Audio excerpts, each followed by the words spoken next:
Mitsubishi Electric oras vanduo šilumos siurbliai su 5 metų garantija. Jonavos miesto baseinas mums jau 1. Nenori vargti su malkom? Patogus šildymas Saurida Gas.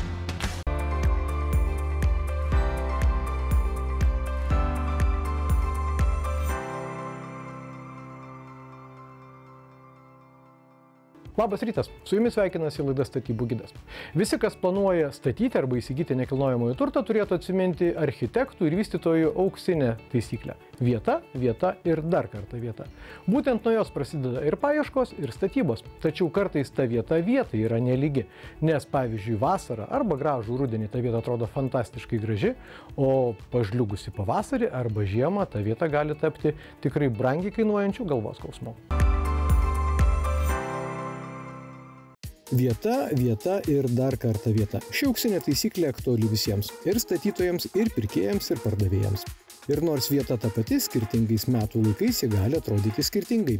Vasarą ar rudens pradžioje viskas gal ir labai gražu, o pavasarį supranti, kad sklypas ir namas jame gali tapti galvos skausmu bei milžiniška problema. Atvažiavom ir visas namas tiesiog plaukia, nes sklypas yra toksai, kad į namą. Tai mūsų, sakykime, pagrindinė užduotis buvo suformuoti nuolydžius nuo namo. Kadangi projekto nėra, tai tenka improvizuoti. Ta prasme, tai turi pateikti klientui, tarkim, A variantą, B variantą, C variantą. Aišku, nelabai kartais įsivaizduoja, kaip tas A, B ar C variantas atrodys galutiniam jau veiksme. Pašnekovas sako, kad tokioje situacijoje tenka ne tik tiesioginius darbus atlikti, bet ir landšafto formuotojais pabūti. Reikia su klientais išsiaiškinti, ko jie nori, dėl to, kad nėra projekto. Yra tiesiog sklypas ir turi sugalvoti. Tai dalinai dirbam netgi dizainerio darbą, aiškinam, pasakojam, kalbam, priiminėjam sprendimus. Darbų eigoje, sakykime, vėlgi keičiasi. 2 dienas dirbi, man va taip, bet aš gal norėčiau, kad darom gal geriau didesnį ten nuolydį ar tarkim, kalną paliekam. Kaip ir dabar, pavyzdžiui, už manęs, kad grunto neišvežinėti, kur technika dirba, nes yra dideli pinigai, tai tiesiog suformavom pylimą. O pylimas skirtas tam, kad eina šalia kelias, užsidengti kažkiek tais nuo tų transporto priemonių, tai pylimą suformavom, apsodinsim pušelėm paprastom ir ta prasme, bus Kievui privatumo. Ši istorija galėtų būti pavyzdinė, kaip vystomi kai kurie nekilnojamojo turto projektai. Galima pabaigti statybą sausą rudenį ir objektą parduoti, o naujakuriai tik pavasarį suvoks, kokia yra realybė. Patyrę specialistai ir rizikas padeda įvertinti ir racionalių sprendimų pasiūlo. Kartais gali klientas, nežinodamas, tiesiog, tarkim, nusipirko namą, gerbuvis nepadarytas, nori švaros, nenori vaikščioti per smėlį į kiemą, į namus, ta prasme. Tai susideda trinkelės. Lietaus kanalizacija, pavyzdžiui, nepadaryta dėl to, kad samdo atskirus segmentus. Vieni daro lietaus nuotekėjimą ir infrastruktūrą, kiti daro tvorą, kiti daro trinkelės, treti daro apželdinimą ir dar laistymo sistemą. Tai vat mes stengiamės, tam prasme, kad klientas viską turėtų vienose rankose. Bendrai paėmus pagal kainą, tai gaunasi didelė suma iš karto. Bet tu numatai visus etapus iš eilės. Tas pirmas, tas antras, tas trečias, tas ketvirtas, tas penktas. Galutiniam rezultate susitaupo tikrai nemaža pinigų suma. Jeigu samdai, tarkim, trinkelių klojėjus, tai jie tik ir sudės trinkelės, nes jiem ten lietaus kanalizacija neįdomi, arba vėjos neįdomi, arba tvora jiem neįdomi, bet jeigu reikia į sklypą grunto atsivežti, tarkim, 30 mašinų, yra sudėtos trinkelės, yra padaryta tvora. Kaip man atvežti, jeigu mane dabar pasamdytų, kaip man į sklypą atvežti šitiek grunto, kad įrengti veją, automatiškai tada samata brangsta. Nes tai galima buvo numatyti pirmuose etapuose, ta prasme. Tai vat yra labai svarbu, kad žmogus suprastų, kas po ko turi eiti. Negi būna, sakau, važiuojam, ten konsultuojam, pasakojam, taip, darbų eiga tokia turi būti. Todėl radę patinkančią vietą, pamėginkite įvertinti ją ir gražių metų laikų, ir tada, kai gamta parodo visas savo pusės. Kitas mūsų laidos reportažas aktualus artėjant arba jau prasidėjus šildymo sezonui. Dar viena reali istorija, kaip komfortiškai gyventi ne pirmos jaunystės name. Istorija, kurią norime papasakoti, prasidėjo dar praėjusiame amžiuje. Jaunesni mūsų laidos žiūrovai turbūt pagalvos, kad pasakosime apie labai senus laikus. Patikėkite, laikas bėga nerealiai greitai. Ir mūsų reportažo herojų šeima šiame name gyvena 20 metų. Tiesa, patį 300 m2 ploto namą buvęs šeimininkas pradėjo statyti dar seniau. Tačiau dabar ir pamatai apšiltinti, ir stogas apšiltintas, ir senoji šiferio danga pakeista, langai nauji, sandaresni, sienos irgi šiltesnės. O kaip apšildyti daugiau nei 100 gyvenimų reikalingų kvadratinių metrų, buvęs šeimininkas atsakymo į klausimą, kokia bus šildymo sistema, dar nebuvo sugalvojęs. Todėl viską reikėjo pradėti nuo nulio. Jokio nebuvo, aš kai pasistačiau tą namą, tada, aišku, kartu ir atvedėm elektrą, vandentiekį, kanalizaciją ir pastatėm anglinį pečių, bet tokį truputį per mažą pastačiau tą pečių. Po metų ar 2, dabar neatsimenu gerai, nutarėm pakeisti didesnį, o matot, kuris dabar stovi kalvis ir į kurio malkomis. Tai kol sveikata pilnai leido, tol nesirūpinau kitokių, bet prieš keletą metų nutariau, kad čia ir išvažiuoti kartais tenka, ir į ligoninę atsigult kartais tenka, tai kad būtų visada šildomas namas, nutarėm pasistatyti dujinį pečių. Ir džiaugiamės. Štai ir grįžome į šios laikus. Šeimininkas džiaugiasi pasirinkęs išmaniją šildymo dujų balionai sistemą. Ieškojom tą elektrinę, aišku, buvo, aišku, gal būtų buvę gamtiniam dujam pigiau, bet čia trasa neina, už 10 km praeina, bet jos mum į naumestį niekas neatves. Tai buvo elektra, oras, vanduo, ten visokios sistemos išbandytos, bet priėjom išvadas, kad tuo momentu man taip atrodė bent, kad dujom yra pigiau. Ir dėl to pasirinkom dujinį šildymą. Pašnekovas pripažįsta, kad dairytis į malkų kūrenimo epochą jau nebesinori. Nors namus jau ne vienerius metus šildo dujų balionais, senoje kieto kuro katilo neišmetė. Maža ką, o darims ir prisireiks. Tokia praktika gana plačiai taikoma. Žmonės, kurie gyvena senesnės statybos ir renovuotose pastatuose, jau turi šildymo katilą, kūrenama malkomis, granulėmis ar briketais. Bet ateina laikas, kai reikia pokyčių. Klientai atviri. Pagrindinėmis pokyčiame priežastimis įvardina nepatogumą, nuolatinius temperatūros svyravimus ir ženkliai išbrangusias malkas. Tad ieško alternatyvų. Išmanioji šildymo dujų balionai sistema sukurta taip, kad lengvai būtų sumontuojama ir sujungiama su namuose jau esančia šildymo santechnikos įranga. Montavimas ir paleidimas nereikalauja didelių investicijų, nes dažniausiai tinka tie patys radiatoriai ir šildomų grindų sistemos. O jei turite dar ir kieto kuro likutį, sunaudosite, nes jums lieka senoji šildymo sistema, kurią galėsite pilnai naudotis. O kai norisi patogumo, švaros ir pastovios temperatūros, jungiate automatizuotą naująją sistemą. Kaip žmogus nutarė, ar jam bus ne taip brangu, kaip su malkomis, kad kurt, bet įvertinti reikia patogumus, tai galbūt verta pereiti ant dujinio ir tas paprastumas, tas užtikrintumas, jis dujiniam patogiau. Bet dabar malkos liko toli praeityje, o komfortą namuose užtikrina šildomos grindys bei radiatoriai. Sandarus ir tvarkingas tikrai didelis namas šeimininkams suteikia galimybę brandžiame amžiuje ne tik pasilengvinti kasdienybę, bet ir šilumą neišleisti didelių sumų.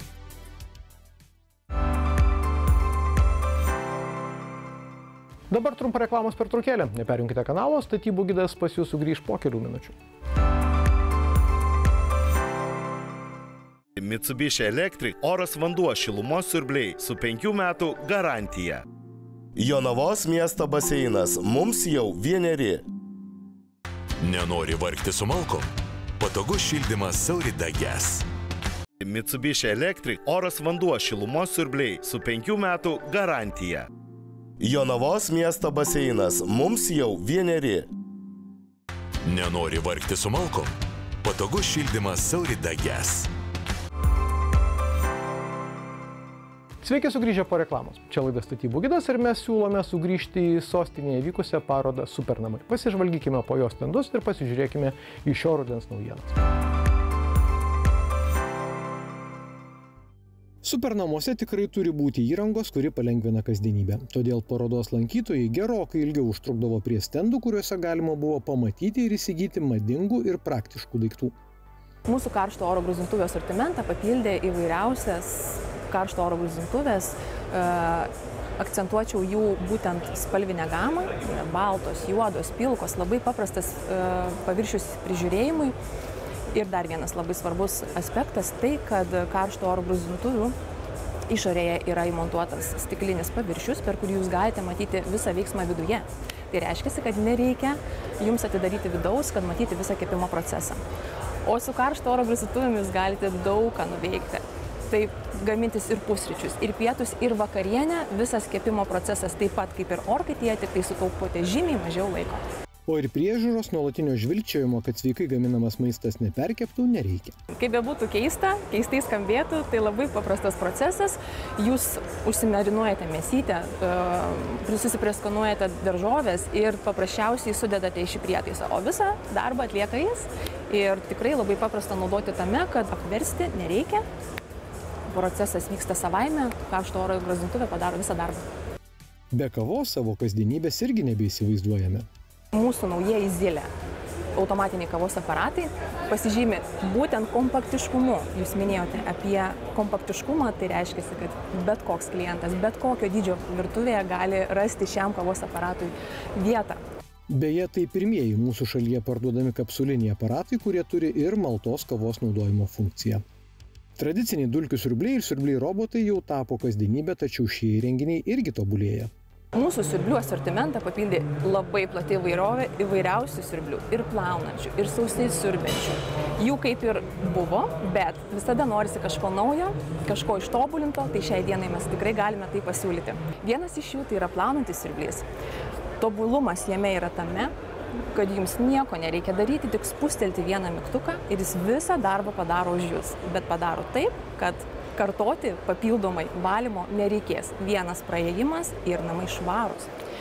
Antras modeliukas tai yra sauso siurbimo siurblys, ištobulintas tame, kad jame papildomi yra du volai, kuris paskatina greitesnį siurbimo momentą, išdidinta talpa, tuom efektyvesnis yra namų valymas. Naujas kompaktiškas mažiukas plaunantis siurblys, su kuriuo išsivalysite čiužinius, gobelenus, automobilio saloną, taip kad jį galėtumėte ir kompaktiškai pasidėti spintoje, kai prireikus pasiimtumėte visada, kai jo reikia. Jeigu galvojate, kad supernamais galima vadinti tik individualų namą, klystate. Ir bute galima susikurti tokį komforto lygį, kad ir patys savo ir kiti pasakys super. Apie vieną tokių technologinių sprendimų, ypač aktualių šiuo metų laiku, norime papasakoti plačiau. Naujiena Lietuvoje yra pats požiūris į karšto vandens ruošimą daugiabučiuose, nes mes čia turime įrenginį skirtą decentralizuotam karšto vandens ruošimui, kas atlieka kelias funkcijas. Ir viena iš jų, aišku, yra higienos užtikrinimas, tai yra apsauga nuo legionelės, o kita yra gyventojų komfortas. Tai dabar kodėl taip yra, tai mes perkeliam karšto vandens ruošimą iš vieno taško kažkur daugiabučio namo rūsyje į pas gyventoją. Ir gyventojo vonios kambaryje yra montuojama spinta kolektorinė su decentralizuoto karšto vandens ruošimo mazgu, kuriame karštas vanduo yra ruošiamas tada, kai vartotojas jį naudoja. Skirtingai nuo to, kai tai yra daroma centralizuotai rūsyje ir karštas vanduo yra ruošiamas non-stop, vykdom recirkuliaciją, prarandama energiją, nes to reikalauja higienos normas, nes turi statytojai užtikrinti, kad karštas vanduo, jisai ateis karštas ir labai greitai pas vartotoją. Klientui turbūt didžiausias privalumas yra komfortas. Naudojant tokią sistemą gali turėti šildymą visus metus, nebėra šildymo sezono pradžios pabaigos, kadangi termofikatas, kuris reikalingas tam, kad ruošti karštą vandenį bute, jis ateina visus metus.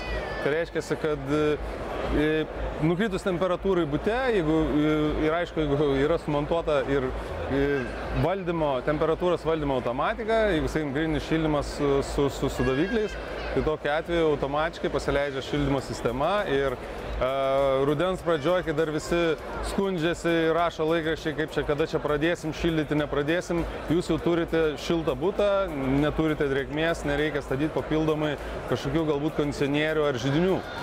Be to, ši sistema yra ypatingai veiksminga legionelės prevencijos priemonė, ji leidžia sumažinti vamzdynų įrengimo kaštus ir minimalizuoti galimų vandentiekio avarijų riziką.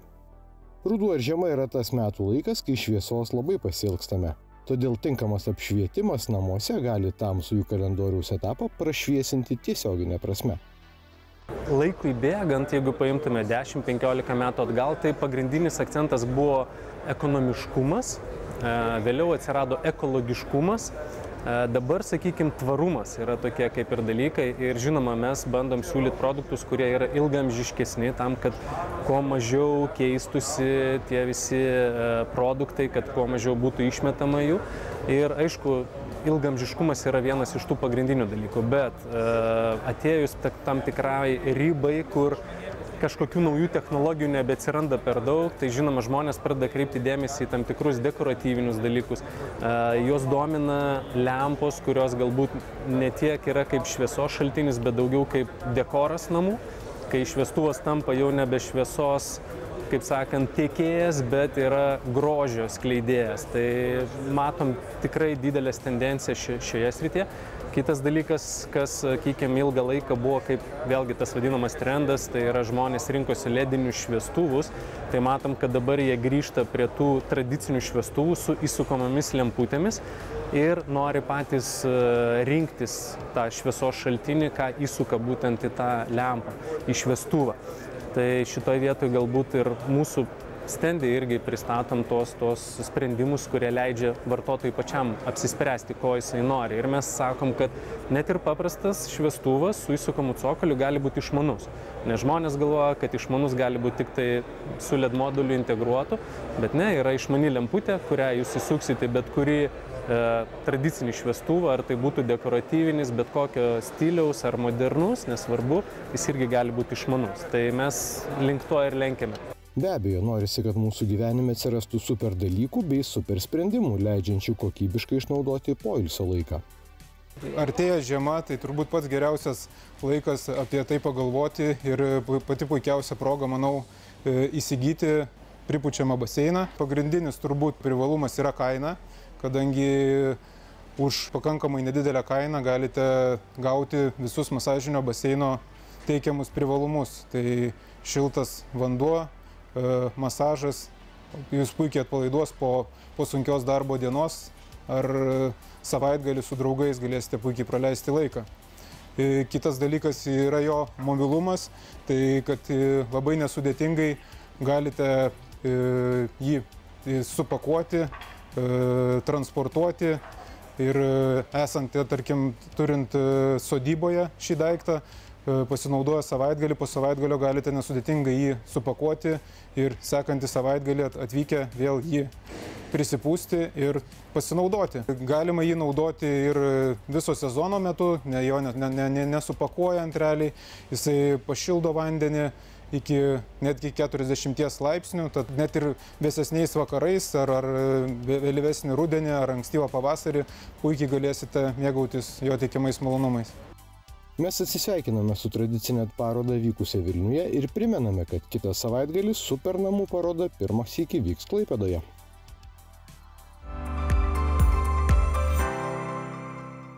Beje, kitą savaitgalį Statybų gido kūrybinę grupę galėsite gyvai pamatyti Klaipėdoje, pirmas iki vykstančioje analogiškoje parodoje Super namai.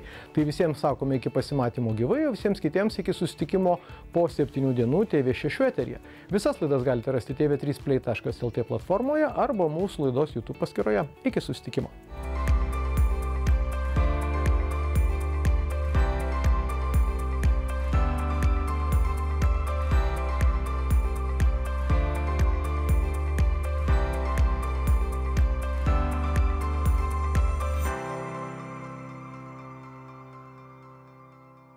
Mitsubishi Electric oras vanduo šilumos siurbliai su 5 metų garantija. Jonavos miesto baseinas mums jau 1. Nenori vargti su malkom? Patogus šildymas Saurida Gas.